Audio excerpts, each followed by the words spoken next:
Puis les partenaires, un gros merci à Société Louis-Jacques, Isolophone, Groupe Isolophone et aussi Hôtel Le Concorde de Québec. Je pense que sans eux, ça ne serait pas possible de venir la fin de semaine prochaine. Fait que j'ai vraiment, vraiment hâte. Et pour toi, évidemment, je t'entendais dire à la conférence de presse, il y a des tournages à gauche, il y a des tournages à droite. Ce sera une première pour toi, mais écoute, moi, je te suis quand même depuis que tu as réussi à entrer en NASCAR et tu sembles pas avoir de la difficulté à t'adapter, que ce soit une nouvelle voiture, que ce soit un nouveau circuit, que ce soit une nouvelle division. Jusqu'à présent, tout te sourit. Alors, on voit pas, et tu disais même que ton but ici, c'est de finir premier dans l'équipe du Moulin, même si tu auras des Dumoulin qui probablement vont te chauffer les faufounes.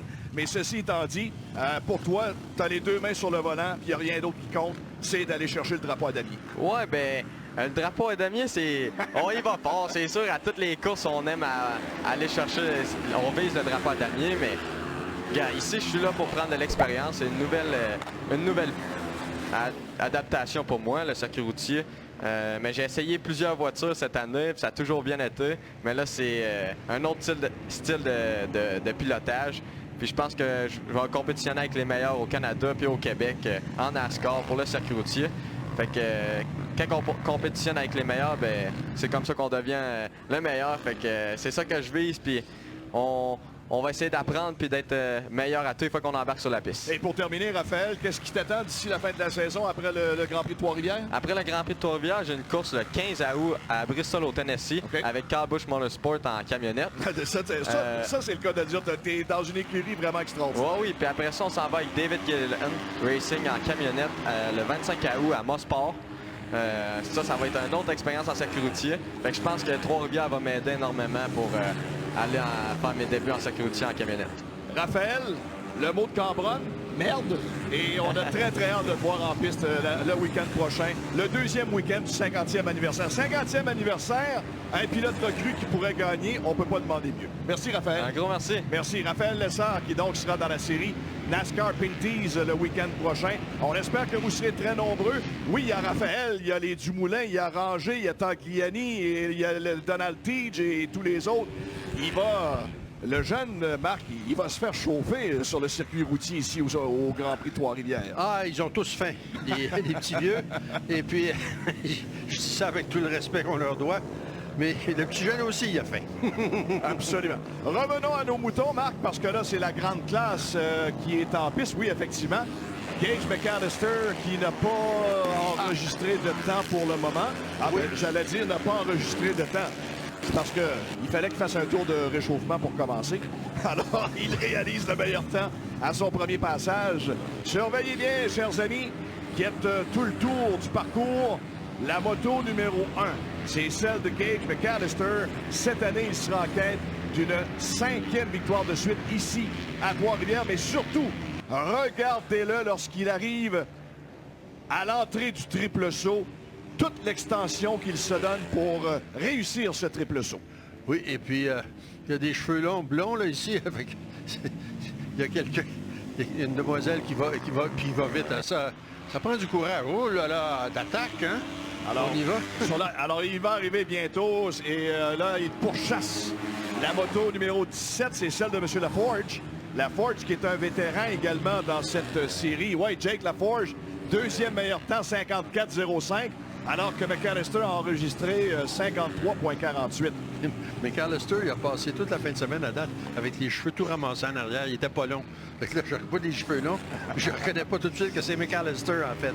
Mais ce que j'aime, c'est que deuxième, c'est Laforge et troisième, c'est Tommy Lemieux, qui est Tommy qu'on connaît et qui est sur la même équipe que McAllister. Et c'est celui qui avait fait des courses extraordinaires dans le passé quand il s'était fait donner le guidon le matin en arrivant.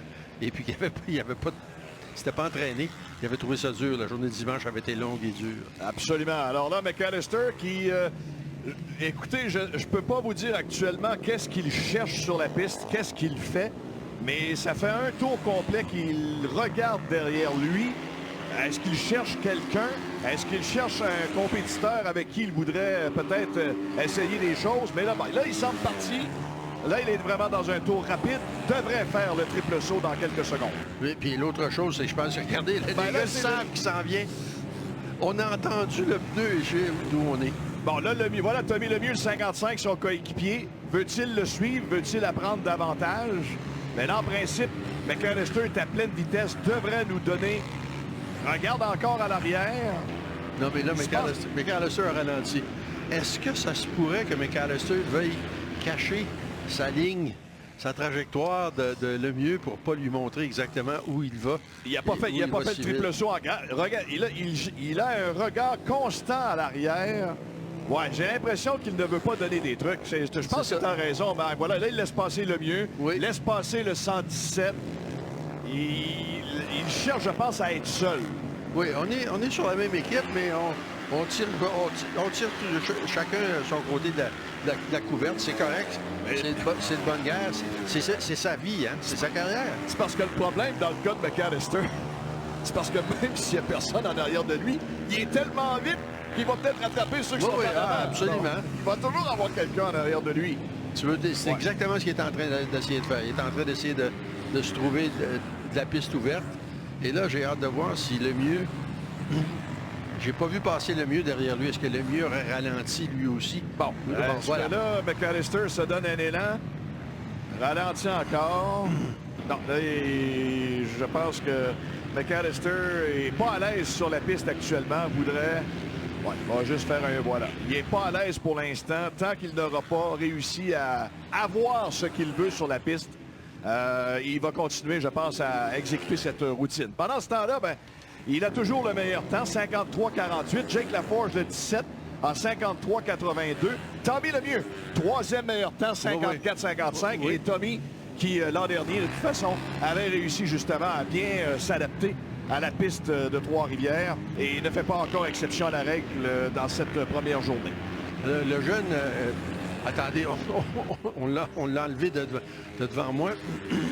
Pardon, je vais vous le donner quand les chiffres vont revenir. Voilà, Gabriel Boisvert, le numéro 12, oui, qui est un amateur, un AMA Open Pro aujourd'hui et 21e plus rapide. Alors ça, c'est celui qui s'est cassé l'orteil, le gros orteil droit hier en chargeant la remorque. C'est une bonne idée. Mais l'affaire, c'est que c'est dangereux, le sport motorisé.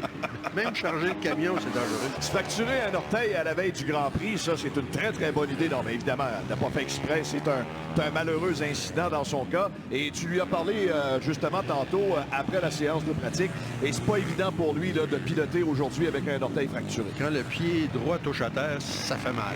Parce qu'évidemment, on change les vitesses avec le pied gauche, mais le pied droit lui sert justement à ton équilibre dans les virages et c'est là que ça lui fait mal. Oui, et puis je veux dire, quand il atterrit comme ça, je ne sais pas comment c'est, mais c'est typique. Alors on voit le mieux, là, le 55 qui est là, et puis tout le monde a ralenti.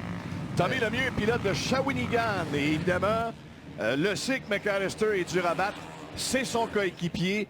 Mais étant de Shawinigan, Tommy veut vraiment mettre toute la gomme et tout ce qu'il aura en lui ce week-end pour remonter sur le podium. Il aimerait bien monter sur le podium, évidemment, devant les siens. Bon, alors, McAllister a enlevé ses lunettes. Oh, il a même enlevé ses lunettes. Là, oui. Et puis, je ne sais pas au juste. Je vais aller voir pour essayer de comprendre après. Qu'est-ce qu'il faisait ce matin en piste? Quelle est cette routine que fait McAllister actuellement? Il est premier. Ce que vous voulez, puis je veux dire 52 679, 52 secondes. Le deuxième est à 54,2. Il y a une seconde et demie, là. Une seconde et demie, c'est comme rester à la maison, quasiment. Puis il n'a pas forcé encore. Là. Il n'a rien forcé du tout. Imaginez, il réussit des 52 secondes. Elle avait fait le meilleur temps en 53. Avait fait un temps de 53 et, je pense, les 40 quelques centièmes. Et là, réussit 52,67. Laforge est à 54,20. Tommy Lemieux est toujours troisième, donc, dans les temps chronométrés. On rappelle, c'est une séance de qualification. Alors, une qualification importante pour ces pilotes. Moi, ce que j'ai aimé, c'est vous qui l'avez dit. Il avait pas l'air à forcer Gage McAllister, puis il a tourné le temps le plus rapide. Il y a un message, là. C'est que quand tu forces, puis tu t'excites, et puis tu viens à travers partout, c'est pas nécessairement là que tu vas vite. C'est là que tu découvres les limites de la machine, puis tes limites, puis les limites de la piste. Mais le tour rapide, des fois, là, il se glisse un tour, tout à coup, un très bon tour, et puis bang, il est sur la pole, mais avec une seconde et demie d'avance. L'autre meilleur Québécois, après Lemieux, serait Philippe Blouin au 9e rang, dossard numéro 117, Alors, c'est lui qui est dans le top 10 pour seconder Tommy Lemieux. Voilà, le signaleur officiel à la tour agite le drapeau à damier, ce qui veut dire que ça met un terme à cette séance de qualification. Alors, Blouin, oui, 9e. Martin Carpentier, le 198 et 10e. Alors, bravo. 3 Québécois dans le top 10 au niveau de la séance de qualification.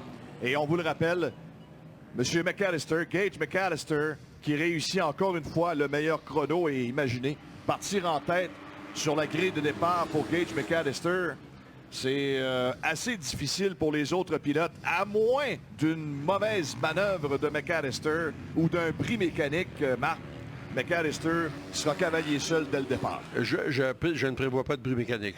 On peut aller voir la machine si vous voulez. Vous allez voir que c'est très, très bien préparé et qu'il n'y a pas grand stock fini là-dessus. C'est pas mal tout du stock neuf. À moins qu'il lui arriverait lui aussi un incident hors piste, là, mais là, quand même, à un moment donné, la malchance ne peut pas arriver sur tous les pilotes. Merci, Marc, encore une fois, pour ces excellents commentaires. Dans quelques instants, une autre séance de qualification, mais cette fois